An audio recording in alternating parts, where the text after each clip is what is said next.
Hello Cavite home buyers and property seekers, my name is Ephraim, your Cavite broker. Kung naghahanap kayo ng malaking 4-bedroom house na single detached at ready for occupancy or kahit pre-selling, then be sure to watch this house tour. For today's video, andito tayo sa Monde Residences sa Salitran 3, Dasmariñas, Cavite. Ang Monde Residences ay project ni Abundant Harvest Realty and Development Corporation. Isa itong real estate developer na may several projects na din dito sa Cavite. Maganda ang location nito dahil convenient ang pagpunta sa Muntinlupa or Alabang via Daang Hari Road at kahit pa sa Manila via MCX Skyway. Dito sa Monde Residences, nag-o-offer sila ng single attached at single detached na mga bahay. At ang nagustuhan ko dito, maluluwag ang layout ng mga bahay nila. Low crowded din ang Monde Residences dahil nasa 57 units lang ang total na mga houses nila dito. In fact, nasa 1.4 hectares lang ang total area ng buong subdivision. Kaya talagang mafe-feel mo yung exclusivity ng residential project na ito. For this video, silipin natin ang kanilang dressed up, ready for occupancy na si Elira House Model. This RFO house ay fully furnished na and naka-interior na din ang ating bahay, kaya lilipatan na lang ito ni client. Corner unit ito na nakatayo sa 157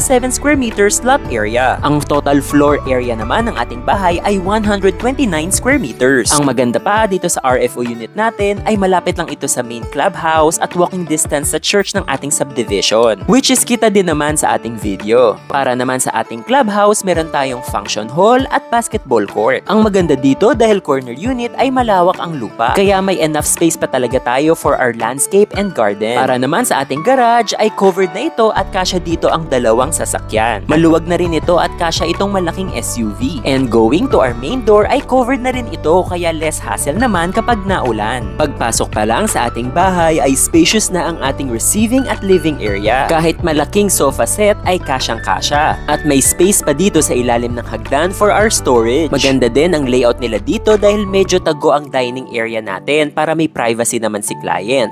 Kasyang-kasya din dito itong 6-seater dining set natin. Accessible din from our dining itong lanay natin going to our garden sa labas, kaya pwede din itong i-open ni client para preskong-presko ang pasok ng hangin sa bahay. Isa din sa maganda sa ating bahay itong ating kitchen area. As you can see, napakaraming cabinets at malawak itong ating granite kitchen counter.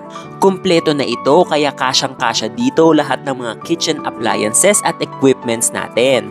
Complete with our overhead cabinets, drawers, faucet at sink, at may space na rin silang provided for our refrigerator. Ngayon naman, puntahan natin itong laundry area natin na located dito sa likod ng ating kitchen. Naka-grills na din ang ating laundry area. Maluwag din ito kaya kasyang-kasya ang ating washing machine.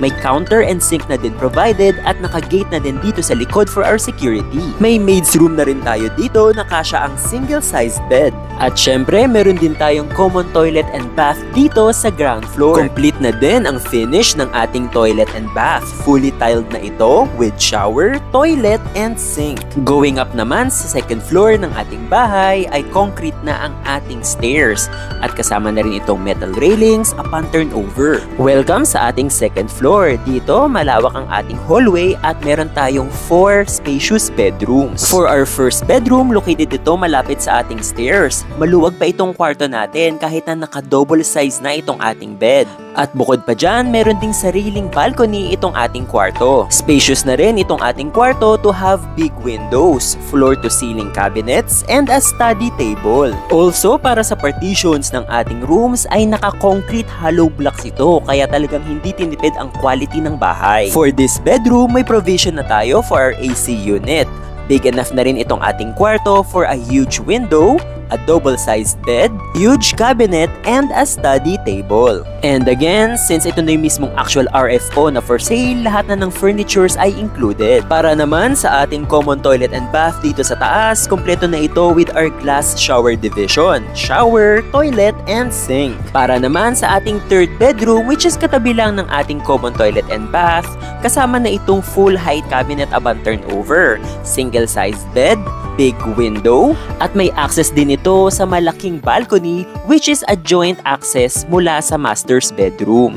Again, since puro single houses ang mga bahay dito sa Monde Residences, ay maganda talaga ang ambience ng ating subdivision. And now, let's go to the biggest bedroom, which is our masters. Para sa ating masters, big enough ang ating kwarto for a queen size or a king size bed. For this RFO house, may malaking cabinet na din ang ating masters and big sliding window. Again, may joint access din from the masters patungo sa ating malaking balcony, overlooking ito sa frontage ng ating bahay. At since for sale na itong mismong RFO dressed up unit, again, lahat ng furniture and interior upgrades ay kasama na upon turnover. Literal, nalilipatan na lang talaga ni client itong bahay natin. At syempre, meron tayong sariling toilet and bath for our masters. Fully tiled na ito, complete with shower, glass division, toilet, and sink upon turnover. As of March 2024, ang price natin para dito sa RFO dress up model unit natin ay nasa 17.6